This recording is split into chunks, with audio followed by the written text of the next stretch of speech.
Olá, tudo bem? Estamos de volta para mais uma aula do Vestibular Enem.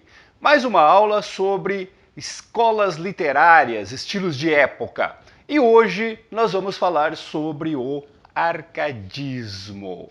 E com o arcadismo nós estaremos fechando o período que a gente chama de Era Clássica, que começa lá no século XVI, com o classicismo, né? A Era Clássica começa com o Renascimento. Você sabe que as escolas literárias estão divididas em três grandes grupos. Tem a Era Medieval, com o trovadorismo e o humanismo, aí vem o Renascimento, né, todas aquelas mudanças estruturais, e nós entramos na chamada Era Clássica, que tem o classicismo no século XVI, o barroco no século XVII e agora o arcadismo no século XVIII. Por que é chamado de Era Clássica? Porque nesse período, gente, predomina o pensamento racionalista, o pensamento antropocêntrico. Isso fica bem evidente, né, no início desse período, no classicismo, né, com a retomada através do Renascimento do pensamento racional, do pensamento antropocêntrico. Depois, no Barroco, tem um conflito desse pensamento com o pensamento medieval, graças à ação da Igreja Católica, né, com a chamada Contra-Reforma. E agora, no século XVIII, nós temos novamente a imposição do pensamento racional, do equilíbrio, da clareza, com o arcadismo. Mas o que eu queria que vocês refletissem, pensassem um pouquinho é o seguinte, ó. Se vocês estão acompanhando esse curso, se viram as aulas anteriores, a aula do Barroco especificamente, você deve estar lembrado que eu falei que o Barroco foi uma tentativa da Igreja de impor novamente o pensamento teocêntrico, aquela visão de mundo baseada na fé, no misticismo, que fez com que a Idade Média fosse conhecida como um período negro da nossa história, um período marcado por um retrocesso cultural, por uma estagnação cultural, né? E a Contra-Reforma, né, a Igreja Católica com a Contra-Reforma, pretendia impor novamente essa visão de mundo. Eu não sei se vocês se deram conta, mas se a Igreja Católica tivesse tido sucesso com o objetivo da Contra-Reforma, o mundo mergulharia novamente num período de estagnação, de retrocesso cultural, de obscurantismo como foi a Idade Média. E hoje talvez nós estivéssemos inventando a máquina de escrever como máximo de tecnologia. Se hoje nós temos toda essa tecnologia, todas essas conquistas científicas, tecnológicas, é graças ao que aconteceu no século XVIII. O século XVIII, você sabe, ele é conhecido como século das luzes, graças ao iluminismo, que foi uma espécie de reação à Contra-Reforma. Eu costumo dizer que o iluminismo foi uma espécie de contra-reforma. Então vamos dar uma olhadinha aqui na situação de época para melhor entender esse momento em que aconteceu o arcadismo.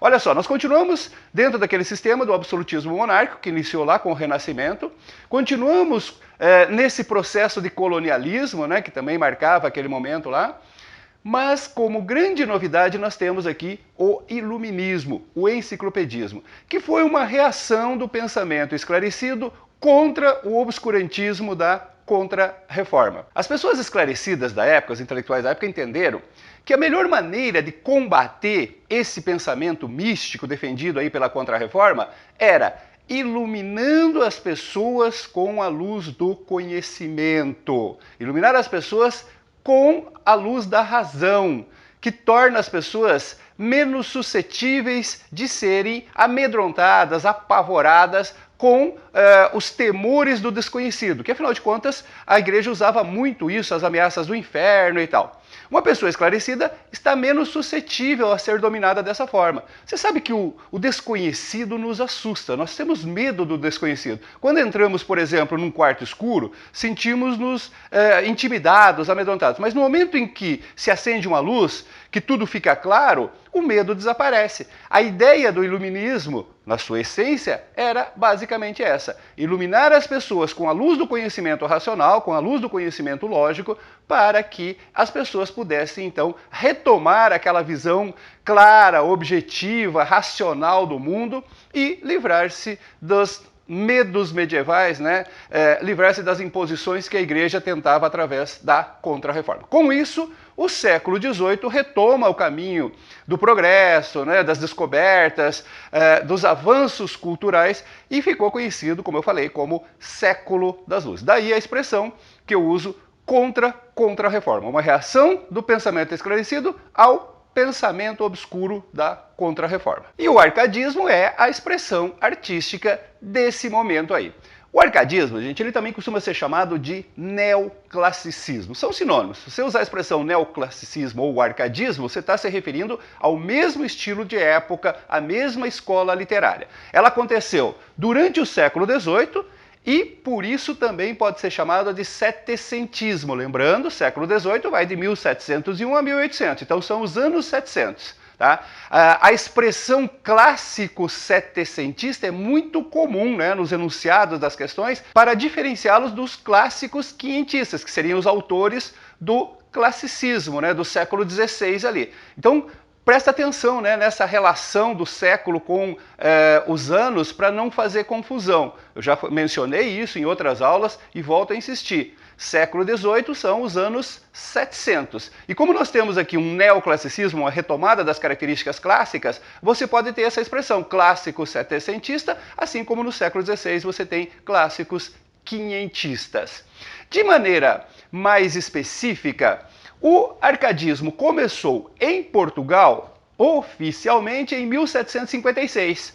Um momento em que Portugal havia recuperado a sua independência, você lembra, né, nas aulas do Barroco? O Barroco aconteceu em Portugal quando Portugal estava sob domínio espanhol. Agora, Portugal retoma a sua independência e retoma também um caminho de crescimento, graças ao ouro encontrado aqui no Brasil.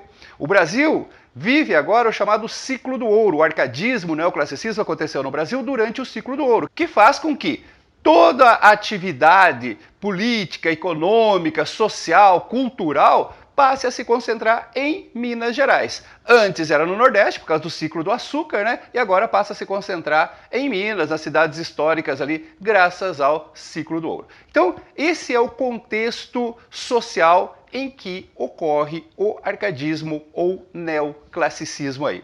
Quanto às características, a principal característica desse momento é a retomada dos ideais clássicos, daí a expressão neoclassicismo. Há uma retomada daquela postura de produzir uma arte com equilíbrio, com clareza, com simplicidade e uma retomada muito forte da mitologia. É claro que a mitologia sempre esteve presente durante todo esse período, mesmo no Barroco, mas agora ela volta com força. O uso, né, da mitologia é muito intenso dentro do neoclassicismo aí. E ao retomar esses ideais clássicos, é óbvio que os neoclássicos irão combater o barroco. Vão combater aquele desequilíbrio, né? Aquele ornamentalismo exagerado, aqueles excessos próprios do estilo barroco. Então, quando você observa essas características, né? Clareza, simplicidade, equilíbrio, objetividade, presença da mitologia, combate ao estilo barroco, você tem o chamado neoclassicismo. Os neoclássicos, gente, eles vão fazer a mesma coisa que fizeram os clássicos no século XVI. Eles vão seguir o modelo das obras clássicas, vão procurar imitar os modelos da antiguidade que eles consideram superiores. Só que agora com uma diferença. Os clássicos quinhentistas, Camões, por exemplo, tinha que buscar modelos lá na antiguidade greco-latina. Camões escreveu os Lusíadas imitando as epopeias da Grécia e da Roma antiga. Para os neoclássicos não há mais necessidade disso. Já existe em língua portuguesa clássicos a serem imitados, especialmente Camões. Camões vai ser o grande modelo clássico a ser imitado por esses novos clássicos, por esses neoclássicos aí. Nós vamos ter aí várias produções, né, que procuram imitar os Lusíadas. Aqui no Brasil, por exemplo, nós vamos ter o Caramuru, do Santa Rita Durão, vamos ter o Uruguai, do Basílio da Gama. São narrativas em versos, né, falando de especificidades aqui do Brasil, que procuram imitar os Lusíadas de Camões. Os sonetos de Camões também passam a ser o grande modelo a inspirar os autores neoclássicos. Cláudio Manuel da Costa, por exemplo, um dos nossos grandes poetas árcades, imita com muita perfeição os sonetos de Camões. No estilo, né, no desenvolvimento do tema, na própria temática que Camões usava aí. E aí eu sei o que você deve estar pensando, mas professor, se isso ocorre, eu não estaria correndo o risco de confundir um poema neoclássico com um poema clássico? E para tranquilizá-lo, eu digo que sim. Com certeza. Se você não for um profundo conhecedor de literatura, é muito fácil confundir um soneto neoclássico de Cláudio Manuel da Costa com um soneto clássico de Camões. Mas, gente, fica tranquilo. Qual é o objetivo de pedir para que você diferencie dois sonetos que são basicamente iguais? Ninguém vai fazer esse tipo de coisa. Se eles quiserem que você identifique um poema como sendo neoclássico, como sendo arco, como sendo do século XVIII, eles vão colocar um poema que, além dessas características clássicas, tenha também algumas características que são específicas, que são a marca registrada desse período. E é aí que entra o que a gente chama de arcadismo. Os árcades, os neoclássicos, tinham a necessidade de recuperar o equilíbrio, a sobriedade, a harmonia dos clássicos quinhentistas, que havia sido rompida pelo barroco. Tá? Então eles começaram a entender que, para isso, eles precisavam buscar um lugar calmo, um lugar tranquilo, para se inspirar, né? Para recuperar aquele equilíbrio que para eles valia ouro.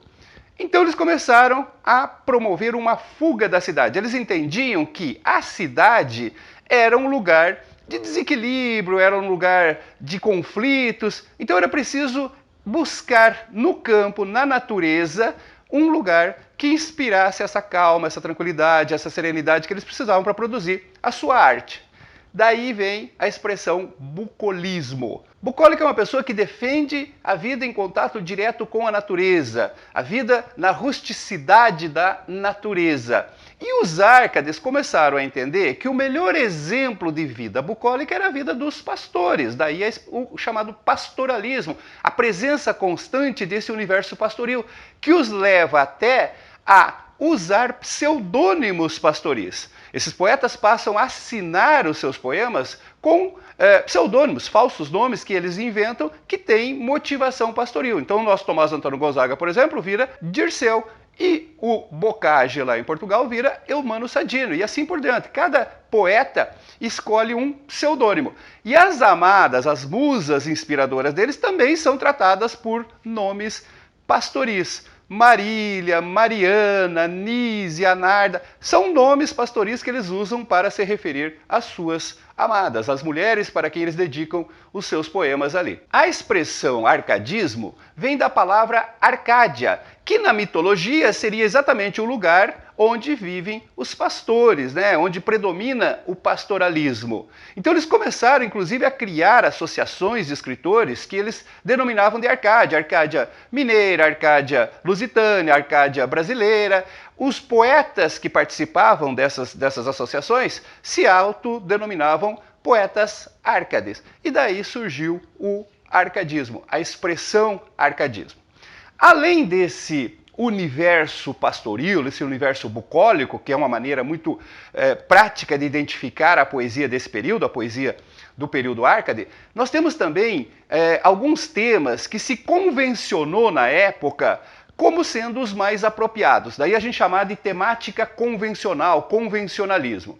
Esses temas normalmente aparecem em latim e você precisa saber o sentido, o significado, né? E qual é o assunto que eles estão abordando ali. Não é difícil porque, afinal de contas, né, o latim é a nossa língua-mãe. Então são 5 temas e é muito comum aparecer isso, gente. Às vezes no enunciado de uma questão eles colocam lá um poema, pedem para que você leia o poema, identifique o assunto dominante e escolha a opção correta. Aí nas opções tem esses temas aí, ó. Fugiere urbem, locus amoenos, aurea mediocritas, inutilia truncati e carpe diem. Então é necessário que você conheça esses temas e conheça principalmente o significado deles. Não é difícil, como eu falei, ó. Fugiere urbem. Fugiere, fugir. E urbem, urbano. Então, traduzindo, fugir da cidade. Como eu falei, eles promoviam essa fuga da cidade porque eles entendiam que a cidade era um lugar onde não dava para viver de forma equilibrada, né? Com harmonia, com clareza. Foge-se da cidade para ir em busca do locus amoenos. Locus, lugar. Amoenos, ameno, calmo. Lugar tranquilo.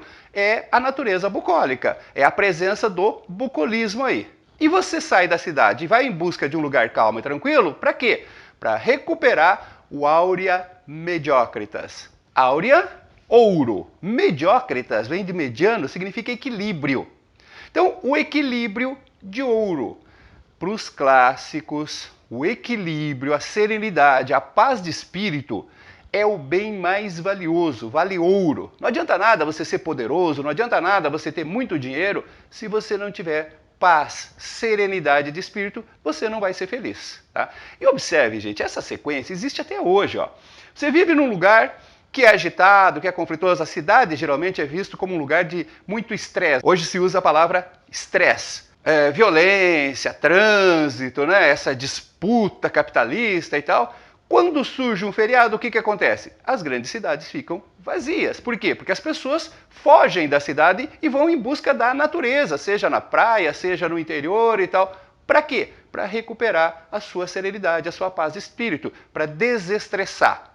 O problema é que no final do feriado eles resolvem voltar tudo junto para a cidade, pegam o engarrafamento e acabam voltando mais estressados ainda. Porque a proposta original não é você voltar depois para a cidade, é você abandonar definitivamente a cidade e ir morar no campo, viver no campo, na maneira rústica e simples dos pastores. Um outro tema muito forte aí é o inutilia truncati. Truncati significa cortar, podar. Inutilia, inútil. Então, traduzindo, cortar, podar o inútil. Mas que inútil é esse que precisa ser cortado? E antes que você pense besteira, não tem nada a ver com o seu namorado. Esse inútil é uma referência aos excessos do barroco. O ornamentalismo exagerado, né? Aquele jugo de contradições do barroco, tudo aquilo era sinônimo de desequilíbrio, de exagero e precisava ser cortado. Então, o Inutilia Truncati é um combate, uma crítica aos excessos do barroco. E finalmente você tem aquele que é o mais conhecido desses aí, que é o Carpe Diem. Carpe, colhe, e diem, dia. Então, Carpe Diem significa colher, aproveitar o dia. Isso aí nasce daquela consciência clássica de que existe um destino pré-determinado que o homem não pode escolher e não pode alterar. Você não pode saber o que vai acontecer com a sua vida, né, nos próximos dias, nos próximos anos e tal. Então surge aquela ideia de que é necessário aproveitar o momento. Antes que o tempo passe, antes que o tempo destrua a beleza, antes que o tempo destrua a juventude, a força da juventude, é preciso aproveitar isso. Isso é o que a gente chama de Carpe Diem. Só que lembrem-se, gente, o Carpe Diem está dentro de um contexto maior que é a visão clássica. Tá? Não vai sair por aí dizendo que você viu o professor do vestibular Enem falando que como eu não sei o que vai ser o futuro, eu tenho que aproveitar agora. E vai chutar o balde, vai esquecer tudo e viver só o momento. Tá? Não, a coisa não funciona assim. Na verdade, você tem que fazer tudo dentro do aurea mediocritas. O equilíbrio é a base de tudo. É claro que você tem que aproveitar o momento, que você tem que viver o momento, tá? Mas dentro de uma postura equilibrada, sem exageros. O exagero, a falta de equilíbrio, é sempre prejudicial e sempre combatida pelos clássicos aí. Como que isso aparece no poema? Aparece a expressão Fugiere Urbem, a expressão Carpe Diem? Lógico que não, gente. Você vai ler o poema, vai identificar o assunto. Vamos supor que está falando da cidade de forma crítica, está criticando, né, os males da cidade, o desequilíbrio, a corrupção, a falsidade dos moradores da cidade. Ele está promovendo o Fugiere Urbem. Quando ele está elogiando o campo, descrevendo aquela natureza bucólica, linda, maravilhosa e tal, locus amoenos. Quando ele está defendendo a ideia de que é preciso encontrar a paz de espírito, a serenidade para ser feliz, aurea mediocritas. Quando ele está combatendo os excessos do barroco, criticando a chamada frase inchada do barroco, é o Inutilia Truncati. E quando ele está defendendo a necessidade de aproveitar o momento antes que o tempo passe e destrua esse momento, o Carpe Diem. Aí você associa. E é possível que você tenha no mesmo poema mais de um desses temas. Aí você vai ver qual deles estará predominando aí. Bom, deixa eu te mostrar agora dois exemplos curtos aí da poesia desse período, da poesia árcade, né, da poesia neoclássica. Olha só o primeiro aqui, ó. Quem deixa o trato pastoril amado pela ingrata civil correspondência, civil refere-se à cidade, ou desconhece o rosto da violência ou do retiro do campo, a paz não tem provado. Que bem é ver nos campos transformado, no gênio do pastor o da inocência. E que mal é, no trato e na aparência, ver sempre o cortesão dissimulado. Cortesão é o morador da cidade. Então observe que ele está dizendo que na cidade predomina a dissimulação, né? A arrogância, a impetuosidade, enquanto que no campo é aquela coisa da inocência, da sinceridade. Aqui nós temos claramente, né, a proposta do Fugere Urbe, fugir da cidade e ir em busca do lugar calmo que seria o campo. Agora observem o segundo poema, onde nós temos de maneira muito clara o que a gente chama de bucolismo, né? Olha só. Olha, Marília, as flautas dos pastores, que bem que soam, como estão cadentes, cadenciadas. Olha o Tejo a sorrir-se, Tejo é o rio, né, de Portugal. Olha, não sentes os zéfiros brincar por entre as flores? Na mitologia, zéfiros são os ventos. Vê como ali beijando-se os amores incitam, provocam nossos ósculos ardentes. Observe que amores está com letra maiúscula, significa os cupidos. Então ele pede que Marília, né, sua amada, observe os cupidos se beijando e isso provoca neles beijos ardentes. Ósculos são beijos. Ei-las de planta em planta, as inocentes, as vagas borboletas de mil cores. Então você tem aqui nesse segundo poema, principalmente, essa ideia aqui, gente, essa ideia que está nesse quadro, né, nessa pintura.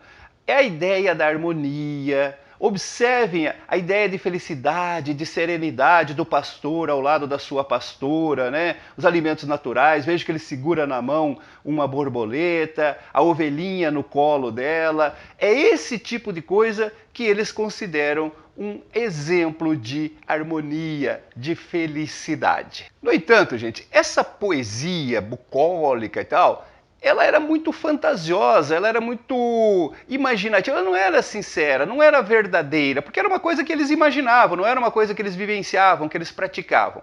Mas para o final do período Árcade, né, já antecipando tendências da próxima escola, nós vamos ter alguns poemas que a gente classifica como pré-românticos, que passam a falar de uma coisa, de um sentimento mais verdadeiro, né, mais sincero, um drama realmente vivido por esses poetas aí.